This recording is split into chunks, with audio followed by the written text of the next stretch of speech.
To tinsel talk. జనవరి 19th Manoj starrer mister Nokia audio release చేయబోతున్నారు. ఈ ఫిల్మ్ లో కృతిక్ అర్బందా అండ్ సనా ఖాన్ తో మనోజ్ రొమాన్స్ చేయబోతున్నాడు.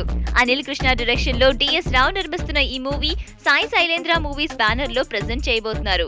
గతంలో Kalavar king and Drona movies ఈ బ్యానర్ లోనే వచ్చాయి. మనోజ్ కెరియర్ లో ఈ మూవీ ఒక డిస్టింక్ట్ ఎంటర్టైనర్ గా అవుతుంది. ఆయన యాక్టింగ్, గెటప్ అండ్ ఎక్స్ప్రెషన్స్ అన్నీ కూడా ఈ మూవీలో డిఫరెంట్ గానే ఉంటాయి. మనోజ్ చాలా రిస్కీ షాట్స్ చేశాడు అండ్ అవన్నీ కూడా మైండ్ బ్లోయింగ్ అన్నారు. ఇక మాస్ ఆడియన్స్ కి మసాలా ఎలిమెంట్స్ ఉన్నాయి అండ్ హాలీవుడ్ స్టాండర్డ్స్ ని తలపించేలా క్లైమాక్స్ సీన్స్ ని బ్యాంకాక్ లో షూట్ చేశారు. యువన్ శంకర్ రాజా మ్యూజిక్ ఈ మూవీకి హైలైట్ అవుతుంది. ఇక టెక్నికల్ సైడ్ కూడా మేము ఎక్కడా కాంప్రమైజ్ అవ్వలేదు అని ప్రొడ్యూసర్ అన్నారు. ఈ ఫిల్మ్ బ్యాంకాక్ లోని బ్యూటిఫుల్ లొకేషన్స్ లో అలాగే విశాఖపట్నం అండ్ హైదరాబాద్ లో షూట్ చేశారు. ఎనీవేస్, ఇలాంటి అప్డేట్స్ మీకు ఎప్పుడు ఇస్తూనే ఉంటాం. But y'all just stay tuned to indiaglitz.com.